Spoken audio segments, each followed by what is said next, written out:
श्री स्वामी समर्थ। आज मी तुम्हाला एक अशी गोष्ट सांगणार आहे जी ऐकून कदाचित तुमचं आयुष्य पूर्वीसारखं राहणार नाही। कारण कधी कधी एक विचार, एक मंत्र, एक वाक्य आपल्याला काळोखातून प्रकाशाकडे नेतं। आज तीच वेळ आली आहे। आज मी जे सांगणार आहे ते तुमचं मन हदरवेल, तुमचं अंतःकरण हलवेल आणि तुमच्या जीवनाची संपूर्ण दिशा बदलून टाकेल। हे फक्त शब्द नाहीत, तर ही सजीव ऊर्जा आहे जी आपल्या जीवनात परिवर्तन घडवण्यासाठी उत्सुक आहे। चला तर मन शांत करा, श्वास खोल घ्या, कारण आज मी तुम्हाला जे सांगणार आहे ते तुमचं संपूर्ण आयुष्य बदलून टाकेल। तयार आहात? चला तर मग सुरू करूया हा दिव्य प्रवास। कधी कधी जीवन आपल्याला इतकं शांत वाटतं की जणू काही सर्व स्थिर आहे, पण या शांततेच्या आड लपलेली असते एक अंतर्गत ओढ जी आपल्या आत्म्याला सतत काहीतरी शोधायला लावते। या शोधातच खरी सुरुवात होते नव्या प्रवासाची। आणि आज मी जे सांगणार आहे ते या प्रवासाचे असे वळण आहे जे तुमचे आयुष्य बदलून टाकणार आहे। या प्रवासात तुमचे संपूर्ण जीवन वेगळं वळण घेईल। या व्हिडिओतील प्रत्येक शब्द तुमचं भविष्य घडवणार आहे। अनेक जण आपल्या जीवनात वाट चुकतात, पण त्यांना कोणी सांगतच नाही की खरी दिशा कोणती आहे। पण ही वेळ आहे प्रत्येक क्षणात दिव्यता शोधण्याची।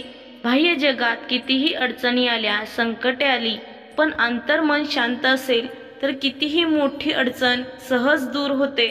आणि आजचा हा संदेश केवळ शब्द नाहीत, तर ही एक शक्ती आहे जी तुमचं अंतर्मन जागृत करणार आहे। प्रिय भक्तांनो, तुम्ही जर स्वतःवर विश्वास ठेवलात तर पृथ्वी देखील तुमच्या पाठीशी उभी राहते। आपण आपल्या विचारांची दिशा बदलली पाहिजे, प्रत्येक क्षणी सकारात्मक विचाराकडे वळलं पाहिजे। लक्षात ठेवा, प्रत्येक श्वासात एक अदृश्य शक्ती तुमच्या सोबत आहे। ही शक्ती कधीच दूर जात नाही, ती फक्त वाट पाहते। जेव्हा तुम्ही त्या शक्तीला ओळखाल, तिचे अस्तित्व जाणून घ्याल, मग बघा तुमचे नशीब कसे बदलते। आम्ही आज जे सांगतोय ते तुमचे संपूर्ण जीवन बदलेल। यातील प्रत्येक ओळ तुमच्या जीवनाशी जोडलेली आहे। तुम्ही जसं स्वतःला समजून घ्याल तसं जग तुम्हाला समजायला लागेल। जसं तुम्ही स्वतःला पाहाल, जग तुमच्याशी तसं वागायला लागेल। ही सृष्टी एका आरशासारखी आहे, जे तुम्ही पाहाल तेच तुम्हाला दाखवणार आहे। म्हणून आतून सुंदर बना, शांत बना, आणि मग पहा बाहेरचं जगही किती सुंदर वाटतं। हे सर्व ऐकताना एक गोष्ट लक्षात ठेवा, हळूहळू बदल होत राहणार आहे आणि याची सुरुवात एका निर्णयातून होते। त्यामुळे आत्तापासूनच निर्णय घ्या। स्वतःला सांगा की मी माझं जीवन आता पुन्हा नव्याने घडवणार आहे। आता भूतकाळाचा भार झटकायचा आहे। चुका या सगळ्यांकडून होत असतात, पण शहाणा तोच या चुकांतून संधी शोधून नवीन मार्ग काढतो। आजपासून स्वतःला ओळखायला शिका, प्रामाणिक राहा, स्वतःशी प्रेम करा। हे शब्द, हे विचार तुमच्या मनात खोलवर रुजवले गेले पाहिजेत। हे शब्द तुमच्या मनात रुजले तर त्यातून उगम होईल एका नवीन जीवनाचा। कधी कधी आपलं मन आपल्याला विचारतं, आपण खरंच योग्य मार्गावर आहोत का? आणि हाच प्रश्न खरोखर पाहायला गेलं तर आपल्या अंतरात्म्याचा आवाज असतो। आयुष्यातील प्रत्येक क्षण ही एक संधी असते, आणि आज ही संधी तुमच्या जीवनाला आकार देण्यासाठी आली आहे।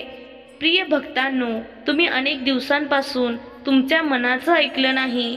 तुमच्या मनात सतत भीती, चिंता असते ना? पण आता काळजी करू नका, कारण आता वेळ आली आहे परिवर्तनाची।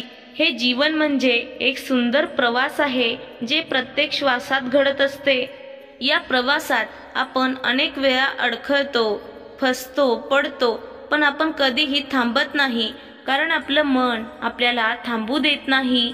आपल्या मनाला पूर्ण विश्वास असतो की आज नाही तर उद्या आपल्यासोबत चमत्कार घडणारच आहे।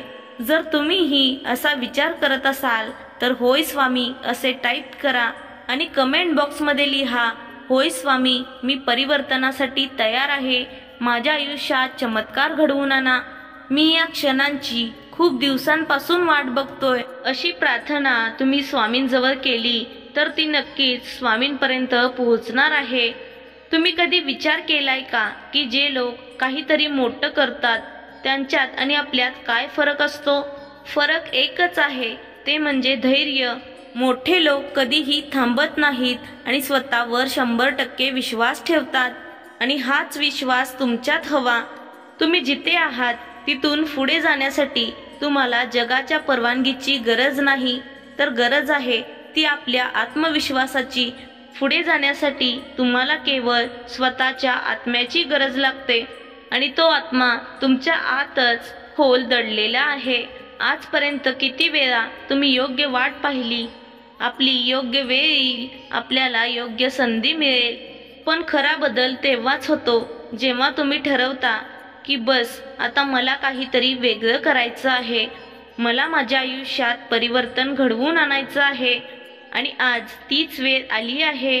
तुमच्या मनाच्या एका कोपऱ्यात तुमचं स्वप्न दडून बसलेलं आहे जे तुम्हाला म्हणतंय की मला पूर्ण व्हायचं आहे। आज त्या स्वप्नांना बाहेर येऊ द्या, खोल श्वास घ्या आणि स्वतःला सांगा, होय मी माझं स्वप्न पूर्ण करणार आहे। जेव्हा तुम्ही स्वतःला संधी देता तेव्हा जग तुमच्यासाठी दरवाजे उघडे करतं। तुमचे भविष्य तुम्हाला आवाज देत आहे, आता थांबू नका। तुम्ही या आवाजाकडे लक्ष दिलं तर एक वेगळाच प्रकाश तुमच्या आयुष्यात येईल। तुमच्या निर्णयांनी तुमचं आयुष्य घडत असतं। तुम्ही जिथून सुरुवात करता तिथूनच यशाचं बीज पेरलं जातं। आजवर कितीही चुका झाल्या असतील, कितीही वेळा अपयश आलं असेल, तरीही प्रत्येक अपयश हे शिकवण घेऊन आलं होतं हे लक्षात ठेवा। आता त्या शिकवणीचा उपयोग करा, उठून उभे राहा, तुमच्या आत्मविश्वासाचं बीज पुन्हा रुजवा। आजपासून प्रत्येक दिवस तुमचा आहे। तुम्हाला सतत असं वाटतं का की डोकं शांतच होत नाही? एका वेळी सतत विचार डोक्यात येतात, भविष्याची चिंता, भूतकाळाची जखम आणि वर्तमानाचा गोंधळ। असं वाटतं की आयुष्य म्हणजे एक अशांत समुद्र आहे आणि आपण त्यात छोटं बोट घेऊन भरकटत चाललो आहे। पण तुम्ही शांतता कुठे शोधताय, बाहेर की स्वतःच्या मनात? आज तुम्ही समजून घेतलं तर आजचं नाही तर संपूर्ण आयुष्याचं वळण बदलून जाईल। आपण दिवसभरात किती लोकांचे शब्द ऐकतो, आईचे, मालकाचे, मित्राचे, पण आपल्या स्वतःच्या मनाचं ऐकत नाही। आपण आपल्या भावना, दुःख, राग हे सर्व दबवत जातो आणि मग हे दाबलेलं मन आपल्याला अस्थिर करून आपल्याला आतपर्यंत कुरतडत जातं। खरी शांती म्हणजे आपल्या मनातील गोंधळ ओळखणे आणि त्या गोंधळाला शांतपणे स्वीकारणे। कोणताही विचार न टाळता त्याला थेट सामोरं जाणं आणि हा विचार कुठून बाहेरून येत नाही तर आपल्या मनातूनच येत असतो। आपलं मन स्थिर का होत नाही तर आपण अजूनही स्वतःवर रागावलेले असतो। काही चुकीचे निर्णय, काही अपयश, हरवलेली नाती आपल्याला आतून पोकळ करतात। पण एक गोष्ट लक्षात ठेवा, स्वतःला माफ करणं म्हणजे कमकुवतपणा नाही, ही खरी शक्ती आहे। आणि आपण तेव्हा स्वतःवर प्रेम करू लागतो जेव्हा आपण आपल्या मनाचं ऐकू लागतो। आपल्याला सतत वाटतं की कुठेही शांतता नाही, सतत विचारांचे ओझे घेऊन जगावं लागत आहे। सकाळी उठल्यापासून रात्री झोपेपर्यंत मनात हजारो विचार येऊ लागतात। असे विचार जे काही भूतकाळाचे असतात, काही भविष्याचे असतात आणि फारच कमी आपण वर्तमानाचा विचार करत असतो। आणि याचं मूळ कारण म्हणजे आपलं मन अस्थिर आहे। जेव्हा आपलं मन अस्थिर असतं तेव्हा आपण कोणतीही गोष्ट मनापासून करू शकत नाही। एखादं काम करायला घेतलं तर मनामध्ये दुसराच विचार येतो आणि आपण ते काम अर्धवट सोडून दुसरा काहीतरी विचार करू लागतो आणि मग आपण तेही पूर्ण करत नाही।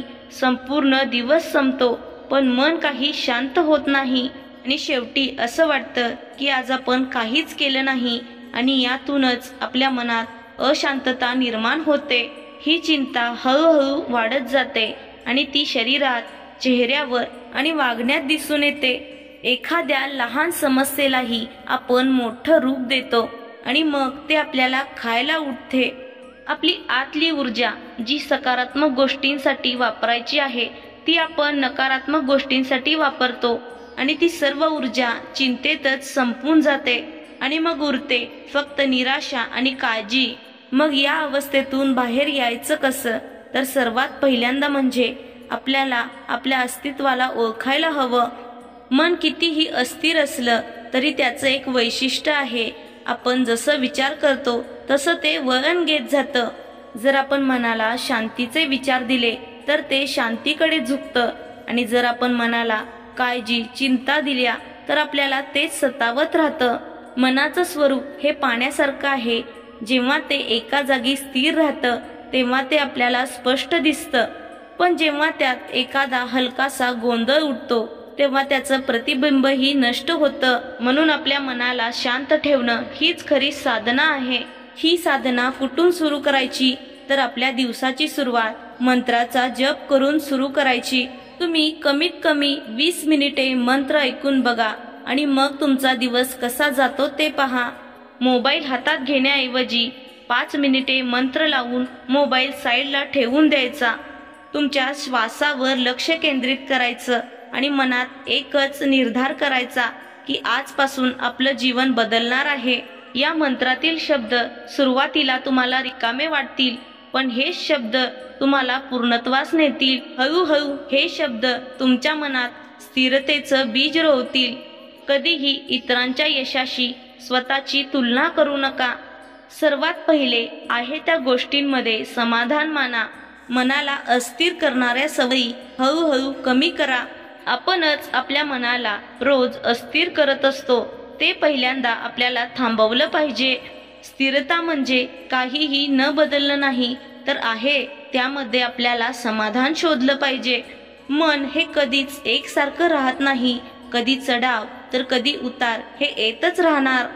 पण या सर्व स्थितींमध्ये मन शांत ठेवणं ही खरी शक्ती आहे. तुम्हालाही आता असं वाटतंय का की हातामध्ये काहीच उरलं नाही? माझ्या हाती सतत निराशा येत आहे. माझे कोणतेही काम पूर्णत्वास जात नाही. तुम्ही मनातून खचून गेलाय का? तुम्हाला या सर्व चिंतेवर एक उपाय आहे. तो म्हणजे आजचा हा मंत्र जप. जो तुम्ही मनापासून श्रद्धेने ऐकला तर खरोखरच तुमच्या आयुष्यात एक चमत्काराचा अनुभव तुम्हाला मिळणार आहे. एक अशी गोष्ट आज तुम्हाला मिळणार आहे जी तुमच्या जीवनाचा प्रवाह बदलू शकते. ती गोष्ट म्हणजे हा अद्भुत चमत्कारिक मंत्र आहे. तुमच्यावर आलेलं संकट आज टळणार आहे. म्हणून हा मंत्र आज नक्की ऐका. श्री स्वामी समर्थांचा हा दिव्य मंत्र आहे जो आम्ही खास तुमच्यासाठी घेऊन आलेलो आहोत. तुम्हीही या चमत्कारिक प्रवाहात सहभागी व्हा. कमीत कमी 20 मिनिटे हा मंत्र ऐकत रहा. शक्य असेल तर तुम्ही हा मंत्र शेवटपर्यंतही ऐकू शकता. तुमच्या आयुष्याचे कल्याणच होईल. म्हणून प्रिय भक्तांनो, अवश्य हा मंत्र ऐका. या मंत्रातून तुम्हाला चमत्कारिक अनुभव मिळतील. चला तर या मंत्र जपाला सुरुवात करूयात.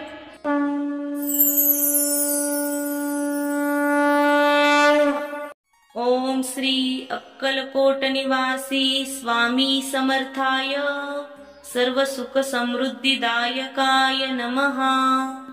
ओम श्री अक्कलकोट निवासी स्वामी समर्थाय सर्व सुख समृद्धिदायकाय नमः. ओम श्री अक्कलकोट निवासी स्वामी समर्थाय सर्व सुख समृद्धिदायकाय नमः. ओम श्री अक्कलकोट निवासी स्वामी समर्थाय सर्व सुख समृद्धिदायकाय नमः. ओम श्री अक्कलकोट निवासी स्वामी समर्थाय सर्व सुख समृद्धिदायकाय नमः. ओम श्री अक्कलकोट निवासी स्वामी समर्थाय सर्व सुख समृद्धिदायकाय नमः. ओम श्री अक्कलकोट निवासी स्वामी समर्थाय सर्व सुख समृद्धिदायकाय नमः. ओम श्री अक्कलकोट निवासी स्वामी समर्थाय सर्व सुख समृद्धिदायकाय नमः.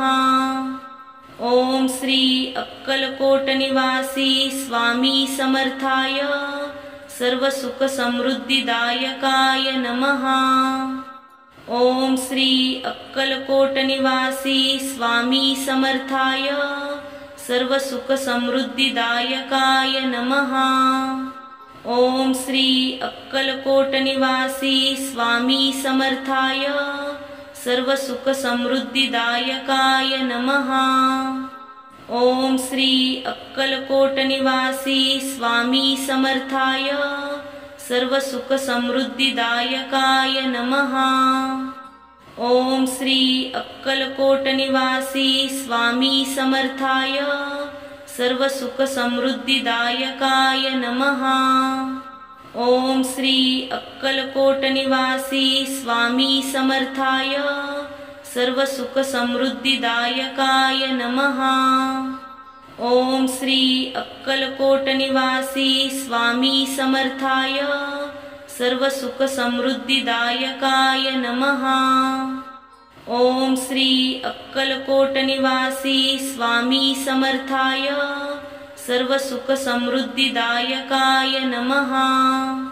ओम श्री अक्कलकोट निवासी स्वामी समर्थाय सर्व सुख समृद्धिदायकाय नमः। ओम श्री अक्कलकोट निवासी स्वामी समर्थाय सर्व सुख समृद्धिदायकाय नमः। ओम श्री अक्कलकोट निवासी स्वामी समर्थाय सर्व सुख समृद्धिदायकाय नमः। ओम श्री अक्कलकोट निवासी स्वामी समर्थाय सर्व सुख समृद्धिदायकाय नमः। ओम श्री अक्कलकोट निवासी स्वामी समर्थाय सर्व सुख समृद्धिदायकाय नमः। ओम श्री अक्कलकोट निवासी स्वामी समर्थाय सर्व सुख समृद्धिदायकाय नमः। ओम श्री अक्कलकोट निवासी स्वामी समर्थाय सर्व सुख समृद्धिदायकाय नमः। ओम श्री अक्कलकोट निवासी स्वामी समर्थाय सर्व सुख समृद्धिदायकाय नमः। ओम श्री अक्कलकोट निवासी स्वामी समर्थाय सर्व सुख समृद्धिदायकाय नमः। ओम श्री अक्कलकोट निवासी स्वामी समर्थाय सर्व सुख समृद्धिदायकाय नमः। ओम श्री अक्कलकोट निवासी स्वामी समर्थाय सर्व सुख समृद्धिदायकाय नमः। ओम श्री अक्कलकोट निवासी स्वामी समर्थाय सर्व सुख समृद्धिदायकाय नमः।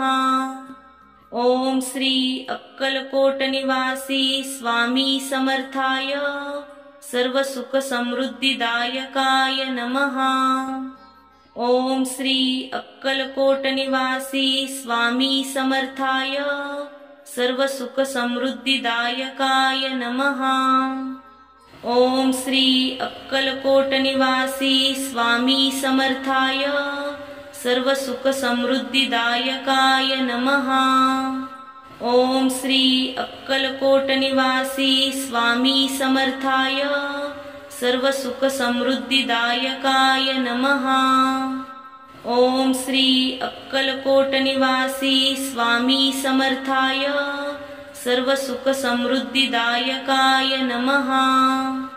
ओम श्री अक्कलकोट निवासी स्वामी समर्थाय सर्व सुख समृद्धिदायकाय नमः। ओम श्री अक्कलकोट निवासी स्वामी समर्थाय सर्व सुख समृद्धिदायकाय नमः। ओम श्री अक्कलकोट निवासी स्वामी समर्थाय सर्व सुख समृद्धिदायकाय नमः। ओम श्री अक्कलकोट निवासी स्वामी समर्थाय सर्व सुख समृद्धिदायकाय नमः। ओम श्री अक्कलकोट निवासी स्वामी समर्थाय सर्व सुख समृद्धिदायकाय नमः। ओम श्री अक्कलकोट निवासी स्वामी समर्थाय सर्व सुख समृद्धिदायकाय नमः। ओम श्री अक्कलकोट निवासी स्वामी समर्थाय सर्व सुख समृद्धिदायकाय नमः। ओम श्री अक्कलकोट निवासी स्वामी समर्थाय सर्व सुख समृद्धिदायकाय नमः। ओम श्री अक्कलकोट निवासी स्वामी समर्थाय सर्व सुख समृद्धिदायकाय नमः। ओम श्री अक्कलकोट निवासी स्वामी समर्थाय सर्व सुख समृद्धिदायकाय नमः। ओम श्री अक्कलकोट निवासी स्वामी समर्थाय सर्व सुख समृद्धिदायकाय नमः। ओम श्री अक्कलकोट निवासी स्वामी समर्थाय सर्व सुख समृद्धिदायकाय नमः। ओम श्री अक्कलकोट निवासी स्वामी समर्थाय सर्व सुख समृद्धिदायकाय नमः। ओम श्री अक्कलकोट निवासी स्वामी समर्थाय सर्व सुख समृद्धिदायकाय नमः। ओम श्री अक्कलकोट निवासी स्वामी समर्थाय सर्व सुख समृद्धिदायकाय नमः। ओम श्री अक्कलकोट निवासी स्वामी समर्थाय सर्व सुख समृद्धिदायकाय नमः। ओम श्री अक्कलकोट निवासी स्वामी समर्थाय सर्व सुख समृद्धिदायकाय नमः। ओम श्री अक्कलकोट निवासी स्वामी समर्थाय सर्व सुख समृद्धिदायकाय नमः। ओम श्री अक्कलकोट निवासी स्वामी समर्थाय सर्व सुख समृद्धिदायकाय नमः। ओम श्री अक्कलकोट निवासी स्वामी समर्थाय सर्व सुख समृद्धिदायकाय नमः। ओम श्री अक्कलकोट निवासी स्वामी समर्थाय सर्व सुख समृद्धिदायकाय नमः। ओम श्री अक्कलकोट निवासी स्वामी समर्थाय सर्व सुख समृद्धिदायकाय नमः।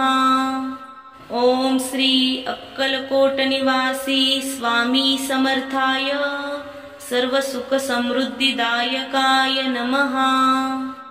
ओम श्री अक्कलकोट निवासी स्वामी समर्थाय सर्व सुख समृद्धिदायकाय नमः। ओम श्री अक्कलकोट निवासी स्वामी समर्थाय सर्व सुख समृद्धिदायकाय नमः। ओम श्री अक्कलकोट निवासी स्वामी समर्थाय सर्व सुख समृद्धिदायकाय नमः। ओम श्री अक्कलकोट निवासी स्वामी समर्थाय सर्व सुख समृद्धिदायकाय नमः। ओम श्री अक्कलकोट निवासी स्वामी समर्थाय सर्व सुख समृद्धिदायकाय नमः। ओम श्री अक्कलकोट निवासी स्वामी समर्थाय सर्व सुख समृद्धिदायकाय नमः।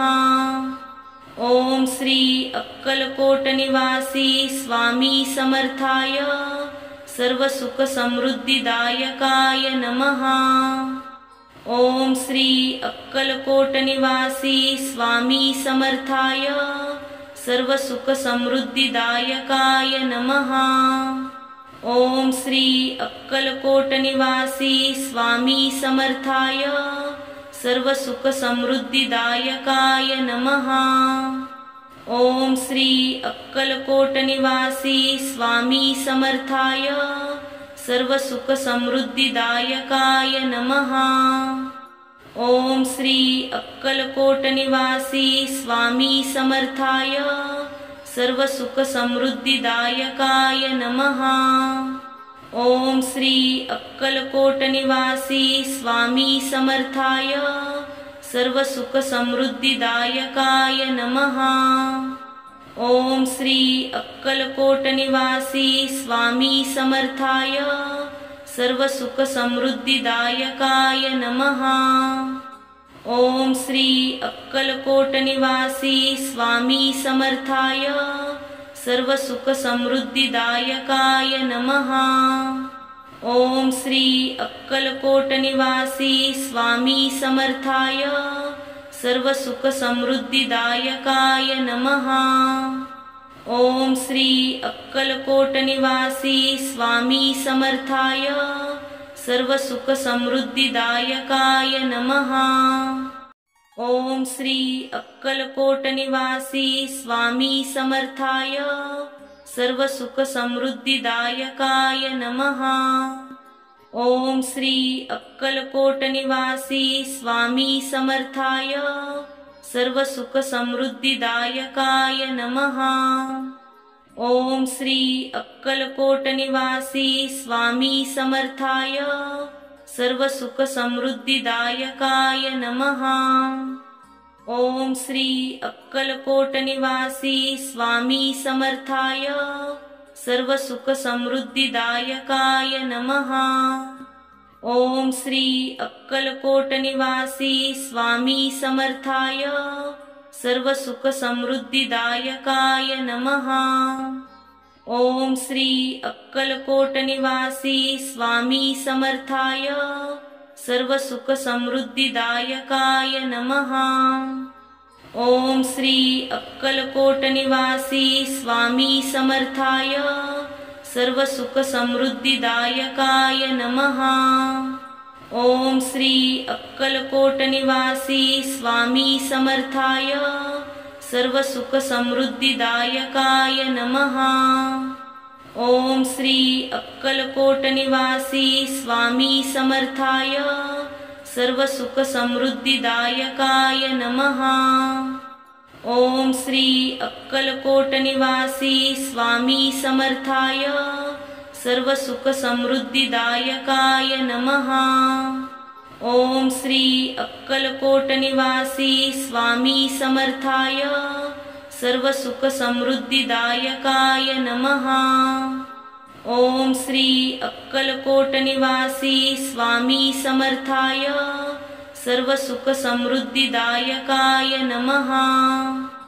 ओम श्री अक्कलकोट निवासी स्वामी समर्थाय सर्व सुख समृद्धिदायकाय नमः। ओम श्री अक्कलकोट निवासी स्वामी समर्थाय सर्व सुख समृद्धिदायकाय नमः। ओम श्री अक्कलकोट निवासी स्वामी समर्थाय सर्व सुख समृद्धिदायकाय नमः। ओम श्री अक्कलकोट निवासी स्वामी समर्थाय सर्व सुख समृद्धिदायकाय नमः। ओम श्री अक्कलकोट निवासी स्वामी समर्थाय सर्व सुख समृद्धिदायकाय नमः। ओम श्री अक्कलकोट निवासी स्वामी समर्थाय सर्व सुख समृद्धिदायकाय नमः। ओम श्री अक्कलकोट निवासी स्वामी समर्थाय सर्व सुख समृद्धिदायकाय नमः। ओम श्री अक्कलकोट निवासी स्वामी समर्थाय सर्व सुख समृद्धिदायकाय नमः। ओम श्री अक्कलकोट निवासी स्वामी समर्थाय सर्व सुख समृद्धिदायकाय नमः। ओम श्री अक्कलकोट निवासी स्वामी समर्थाय सर्व सुख समृद्धिदायकाय नमः। ओम श्री अक्कलकोट निवासी स्वामी समर्थाय सर्व सुख समृद्धिदायकाय नमः। ओम श्री अक्कलकोट निवासी स्वामी समर्थाय सर्व सुख समृद्धिदायकाय नमः। ओम श्री अक्कलकोट निवासी स्वामी समर्थाय सर्व सुख समृद्धिदायकाय नमः। ओम श्री अक्कलकोट निवासी स्वामी समर्थाय सर्व सुख समृद्धिदायकाय नमः। ओम श्री अक्कलकोट निवासी स्वामी समर्थाय सर्व सुख समृद्धिदायकाय नमः। ओम श्री अक्कलकोट निवासी स्वामी समर्थाय सर्व सुख समृद्धिदायकाय नमः। ओम श्री अक्कलकोट निवासी स्वामी समर्थाय सर्व सुख समृद्धिदायकाय नमः। ओम श्री अक्कलकोट निवासी स्वामी समर्थाय सर्व सुख समृद्धिदायकाय नमः। ओम श्री अक्कलकोट निवासी स्वामी समर्थाय सर्व सुख समृद्धिदायकाय नमः। ओम श्री अक्कलकोट निवासी स्वामी समर्थाय सर्व सुख समृद्धिदायकाय नमः। ओम श्री अक्कलकोट निवासी स्वामी समर्थाय सर्व सुख समृद्धिदायकाय नमः। ओम श्री अक्कलकोट निवासी स्वामी समर्थाय सर्व सुख समृद्धिदायकाय नमः। ओम श्री अक्कलकोट निवासी स्वामी समर्थाय सर्व सुख समृद्धिदायकाय नमः। ओम श्री अक्कलकोट निवासी स्वामी समर्थाय सर्व सुख समृद्धिदायकाय नमः। ओम श्री अक्कलकोट निवासी स्वामी समर्थाय सर्व सुख समृद्धिदायकाय नमः। ओम श्री अक्कलकोट निवासी स्वामी समर्थाय सर्व सुख समृद्धिदायकाय नमः। ओम श्री अक्कलकोट निवासी स्वामी समर्थाय सर्व सुख समृद्धिदायकाय नमः। ओम श्री अक्कलकोट निवासी स्वामी समर्थाय सर्व सुख समृद्धिदायकाय नमः। ओम श्री अक्कलकोट निवासी स्वामी समर्थाय सर्व सुख समृद्धिदायकाय नमः। ओम श्री अक्कलकोट निवासी स्वामी समर्थाय सर्व सुख समृद्धिदायकाय नमः। ओम श्री अक्कलकोट निवासी स्वामी समर्थाय सर्व सुख समृद्धिदायकाय नमः। ओम श्री अक्कलकोट निवासी स्वामी समर्थाय सर्व सुख समृद्धिदायकाय नमः। ओम श्री अक्कलकोट निवासी स्वामी समर्थाय सर्व सुख समृद्धिदायकाय नमः। ओम श्री अक्कलकोट निवासी स्वामी समर्थाय सर्व सुख समृद्धिदायकाय नमः। ओम श्री अक्कलकोट निवासी स्वामी समर्थाय सर्व सुख समृद्धिदायकाय नमः। ओम श्री अक्कलकोट निवासी स्वामी समर्थाय सर्व सुख समृद्धिदायकाय नमः।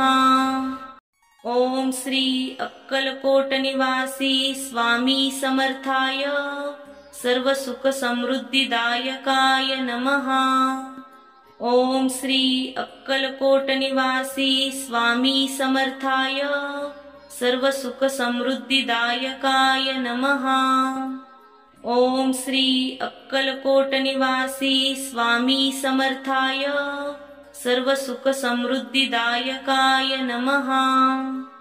ओम श्री अक्कलकोट निवासी स्वामी समर्थाय सर्व सुख समृद्धिदायकाय नमः। ओम श्री अक्कलकोट निवासी स्वामी समर्थाय सर्व सुख समृद्धिदायकाय नमः। ओम श्री अक्कलकोट निवासी स्वामी समर्थाय सर्व सुख समृद्धिदायकाय नमः। ओम श्री अक्कलकोट निवासी स्वामी समर्थाय सर्व सुख समृद्धिदायकाय नमः। ओम श्री अक्कलकोट निवासी स्वामी समर्थाय सर्व सुख समृद्धिदायकाय नमः। ओम श्री अक्कलकोट निवासी स्वामी समर्थाय सर्व सुख समृद्धिदायकाय नमः। ओम श्री अक्कलकोट निवासी स्वामी समर्थाय सर्व सुख समृद्धिदायकाय नमः। ओम श्री अक्कलकोट निवासी स्वामी समर्थाय सर्व सुख समृद्धिदायकाय नमः। ओम श्री अक्कलकोट निवासी स्वामी समर्थाय सर्व सुख समृद्धिदायकाय नमः। ओम श्री अक्कलकोट निवासी स्वामी समर्थाय सर्व सुख समृद्धिदायकाय नमः। ओम श्री अक्कलकोट निवासी स्वामी समर्थाय सर्व सुख समृद्धिदायकाय नमः। ओम श्री अक्कलकोट निवासी स्वामी समर्थाय सर्व सुख समृद्धिदायकाय नमः।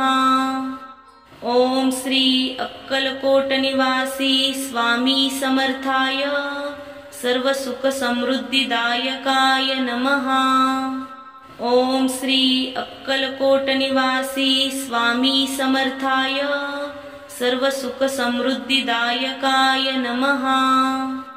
ओम श्री अक्कलकोट निवासी स्वामी समर्थाय सर्व सुख समृद्धिदायकाय नमः। ओम श्री अक्कलकोट निवासी स्वामी समर्थाय सर्व सुख समृद्धिदायकाय नमः। ओम श्री अक्कलकोट निवासी स्वामी समर्थाय सर्व सुख समृद्धिदायकाय नमः। ओम श्री अक्कलकोट निवासी स्वामी समर्थाय सर्व सुख समृद्धिदायकाय नमः।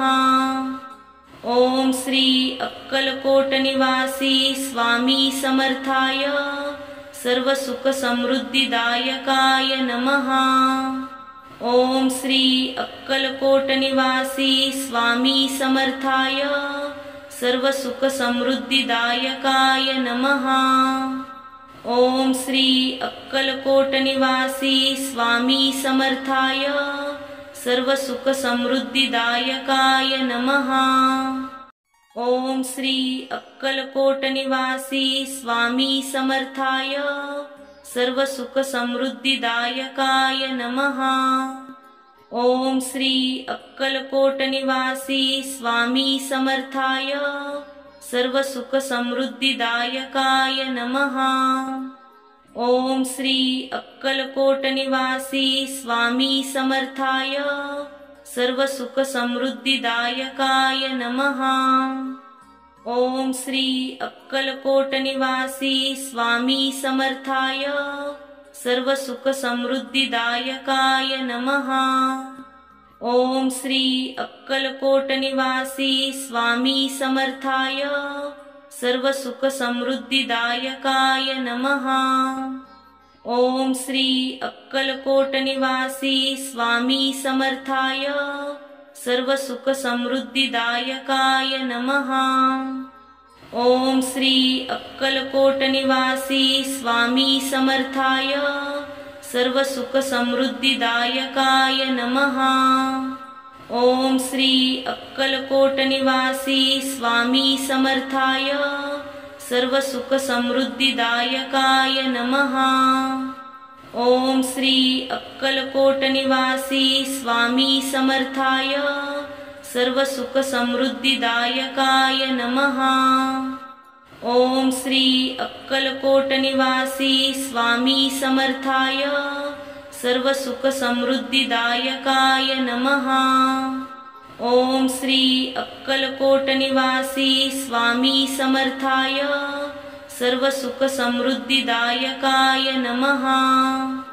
ओम श्री अक्कलकोट निवासी स्वामी समर्थाय सर्व सुख समृद्धिदायकाय नमः। ओम श्री अक्कलकोट निवासी स्वामी समर्थाय सर्व सुख समृद्धिदायकाय नमः। ओम श्री अक्कलकोट निवासी स्वामी समर्थाय सर्व सुख समृद्धिदायकाय नमः। ओम श्री अक्कलकोट निवासी स्वामी समर्थाय सर्व सुख समृद्धिदायकाय नमः। ओम श्री अक्कलकोट निवासी स्वामी समर्थाय सर्व सुख समृद्धिदायकाय नमः। ओम श्री अक्कलकोट निवासी स्वामी समर्थाय सर्व सुख समृद्धिदायकाय नमः। ओम श्री अक्कलकोट निवासी स्वामी समर्थाय सर्व सुख समृद्धिदायकाय नमः। ओम श्री अक्कलकोट निवासी स्वामी समर्थाय सर्व सुख समृद्धिदायकाय नमः। ओम श्री अक्कलकोट निवासी स्वामी समर्थाय सर्व सुख समृद्धिदायकाय नमः। ओम श्री अक्कलकोट निवासी स्वामी समर्थाय सर्व सुख समृद्धिदायकाय नमः। ओम श्री अक्कलकोट निवासी स्वामी समर्थाय सर्व सुख समृद्धिदायकाय नमः। ओम श्री अक्कलकोट निवासी स्वामी समर्थाय सर्व सुख समृद्धिदायकाय नमः। ओम श्री अक्कलकोट निवासी स्वामी समर्थाय सर्व सुख समृद्धिदायकाय नमः। ओम श्री अक्कलकोट निवासी स्वामी समर्थाय सर्व सुख समृद्धिदायकाय नमः। ओम श्री अक्कलकोट निवासी स्वामी समर्थाय सर्व सुख समृद्धिदायकाय नमः। ओम श्री अक्कलकोट निवासी स्वामी समर्थाय सर्व सुख समृद्धिदायकाय नमः। ओम श्री अक्कलकोट निवासी स्वामी समर्थाय सर्व सुख समृद्धिदायकाय नमः। ओम श्री अक्कलकोट निवासी स्वामी समर्थाय सर्व सुख समृद्धिदायकाय नमः। ओम श्री अक्कलकोट निवासी स्वामी समर्थाय सर्व सुख समृद्धिदायकाय नमः। ओम श्री अक्कलकोट निवासी स्वामी समर्थाय सर्व सुख समृद्धिदायकाय नमः। ओम श्री अक्कलकोट निवासी स्वामी समर्थाय सर्व सुख समृद्धिदायकाय नमः। ओम श्री अक्कलकोट निवासी स्वामी समर्थाय सर्व सुख समृद्धिदायकाय नमः। ओम श्री अक्कलकोट निवासी स्वामी समर्थाय सर्व सुख समृद्धिदायकाय नमः। ओम श्री अक्कलकोट निवासी स्वामी समर्थाय सर्व सुख समृद्धिदायकाय नमः। ओम श्री अक्कलकोट निवासी स्वामी समर्थाय सर्व सुख समृद्धिदायकाय नमः। ओम श्री अक्कलकोट निवासी स्वामी समर्थाय सर्व सुख समृद्धिदायकाय नमः। ओम श्री अक्कलकोट निवासी स्वामी समर्थाय सर्व सुख समृद्धिदायकाय नमः। ओम श्री अक्कलकोट निवासी स्वामी समर्थाय सर्व सुख समृद्धिदायकाय नमः। ओम श्री अक्कलकोट निवासी स्वामी समर्थाय सर्व सुख समृद्धिदायकाय नमः। ओम श्री अक्कलकोट निवासी स्वामी समर्थाय सर्व सुख समृद्धिदायकाय नमः। ओम श्री अक्कलकोट निवासी स्वामी समर्थाय सर्व सुख समृद्धिदायकाय नमः। ओम श्री अक्कलकोट निवासी स्वामी समर्थाय सर्व सुख समृद्धिदायकाय नमः। ओम श्री अक्कलकोट निवासी स्वामी समर्थाय सर्व सुख समृद्धिदायकाय नमः। ओम श्री अक्कलकोट निवासी स्वामी समर्थाय सर्व सुख समृद्धिदायकाय नमः। ओम श्री अक्कलकोट निवासी स्वामी समर्थाय सर्व सुख समृद्धिदायकाय नमः।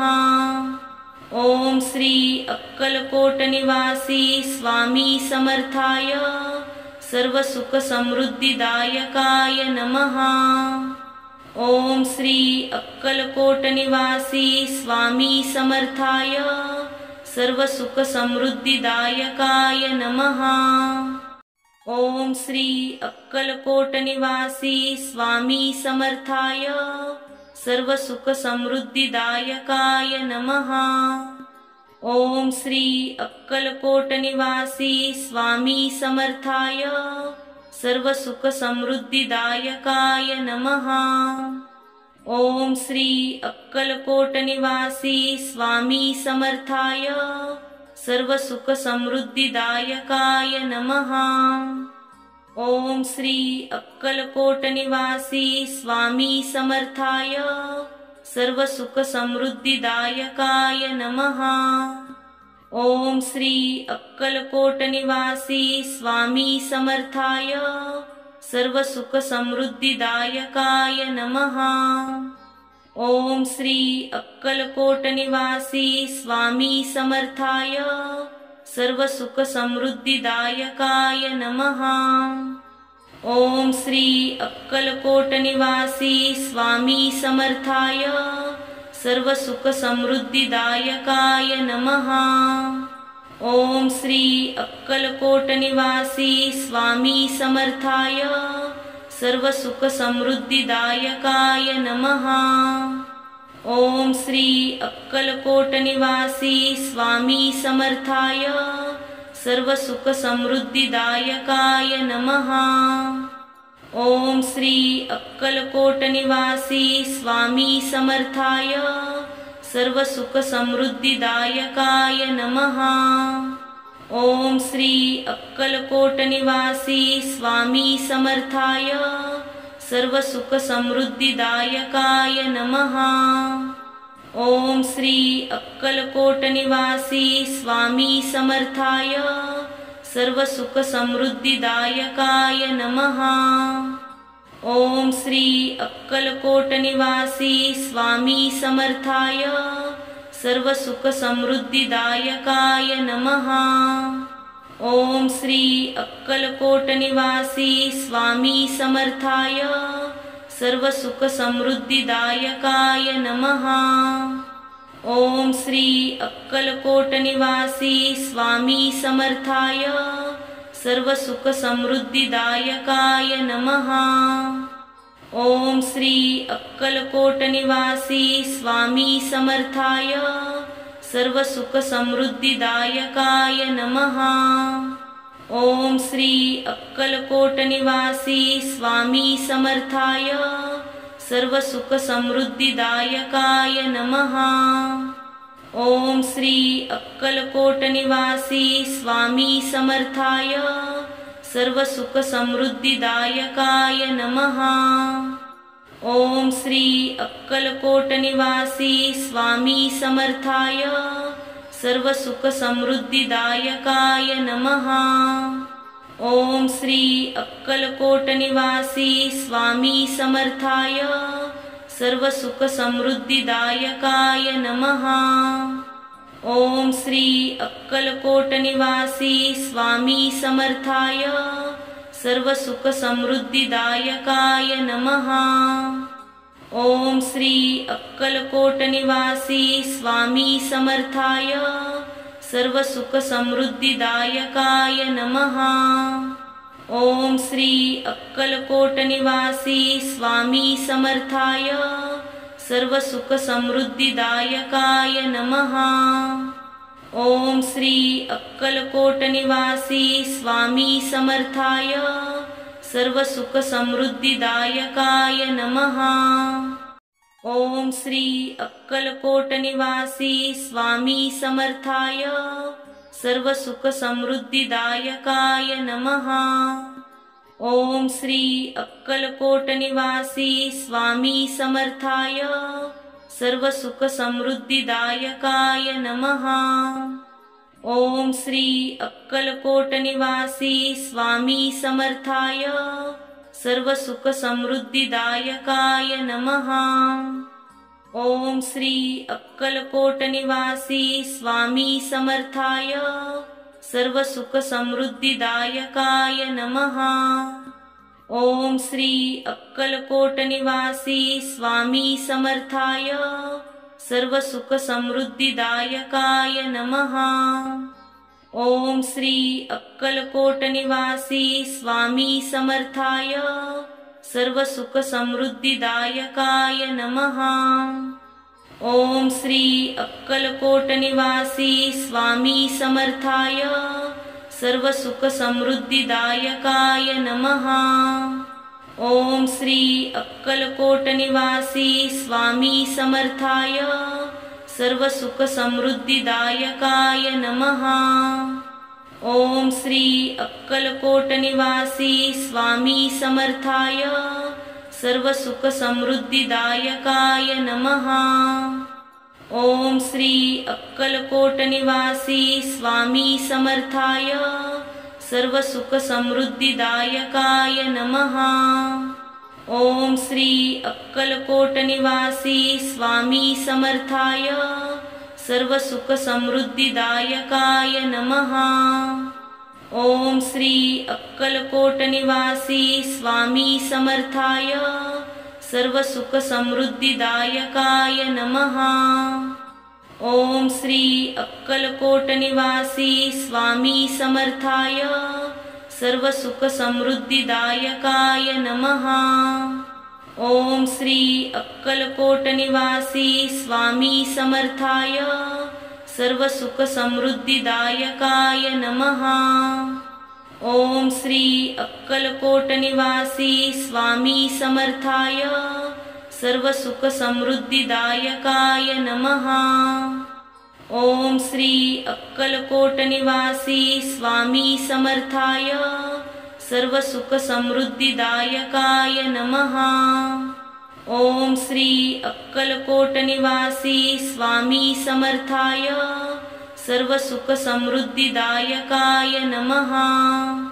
ओम श्री अक्कलकोट निवासी स्वामी समर्थाय सर्व सुख समृद्धिदायकाय नमः। ओम श्री अक्कलकोट निवासी स्वामी समर्थाय सर्व सुख समृद्धिदायकाय नमः। ओम श्री अक्कलकोट निवासी स्वामी समर्थाय सर्व सुख समृद्धिदायकाय नमः। ओम श्री अक्कलकोट निवासी स्वामी समर्थाय सर्व सुख समृद्धिदायकाय नमः। ओम श्री अक्कलकोट निवासी स्वामी समर्थाय सर्व सुख समृद्धिदायकाय नमः।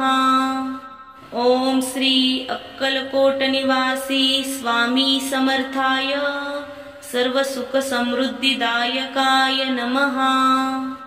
ओम श्री अक्कलकोट निवासी स्वामी समर्थाय सर्व सुख समृद्धिदायकाय नमः। ओम श्री अक्कलकोट निवासी स्वामी समर्थाय सर्व सुख समृद्धिदायकाय नमः। ओम श्री अक्कलकोट निवासी स्वामी समर्थाय सर्व सुख समृद्धिदायकाय नमः। ओम श्री अक्कलकोट निवासी स्वामी समर्थाय सर्व सुख समृद्धिदायकाय नमः। ओम श्री अक्कलकोट निवासी स्वामी समर्थाय सर्व सुख समृद्धिदायकाय नमः। ओम श्री अक्कलकोट निवासी स्वामी समर्थाय सर्व सुख समृद्धिदायकाय नमः। ओम श्री अक्कलकोट निवासी स्वामी समर्थाय सर्व सुख समृद्धिदायकाय नमः। ओम श्री अक्कलकोट निवासी स्वामी समर्थाय सर्व सुख समृद्धिदायकाय नमः। ओम श्री अक्कलकोट निवासी स्वामी समर्थाय सर्व सुख समृद्धिदायकाय नमः। ओम श्री अक्कलकोट निवासी स्वामी समर्थाय सर्व सुख समृद्धिदायकाय नमः। ओम श्री अक्कलकोट निवासी स्वामी समर्थाय सर्व सुख समृद्धिदायकाय नमः। ओम श्री अक्कलकोट निवासी स्वामी समर्थाय सर्व सुख समृद्धिदायकाय नमः। ओम श्री अक्कलकोट निवासी स्वामी समर्थाय सर्व सुख समृद्धिदायकाय नमः। ओम श्री अक्कलकोट निवासी स्वामी समर्थाय सर्व सुख समृद्धिदायकाय नमः। ओम श्री अक्कलकोट निवासी स्वामी समर्थाय सर्व सुख समृद्धिदायकाय नमः। ओम श्री अक्कलकोट निवासी स्वामी समर्थाय सर्व सुख समृद्धिदायकाय नमः। ओम श्री अक्कलकोट निवासी स्वामी समर्थाय सर्व सुख समृद्धिदायकाय नमः। ओम श्री अक्कलकोट निवासी स्वामी समर्थाय सर्व सुख समृद्धिदायकाय नमः। ओम श्री अक्कलकोट निवासी स्वामी समर्थाय सर्व सुख समृद्धिदायकाय नमः। ओम श्री अक्कलकोट निवासी स्वामी समर्थाय सर्व सुख समृद्धिदायकाय नमः। ओम श्री अक्कलकोट निवासी स्वामी समर्थाय सर्व सुख समृद्धिदायकाय नमः। ओम श्री अक्कलकोट निवासी स्वामी समर्थाय सर्व सुख समृद्धिदायकाय नमः। ओम श्री अक्कलकोट निवासी स्वामी समर्थाय सर्व सुख समृद्धिदायकाय नमः। ओम श्री अक्कलकोट निवासी स्वामी समर्थाय सर्व सुख समृद्धिदायकाय नमः। ओम श्री अक्कलकोट निवासी स्वामी समर्थाय सर्व सुख समृद्धिदायकाय नमः।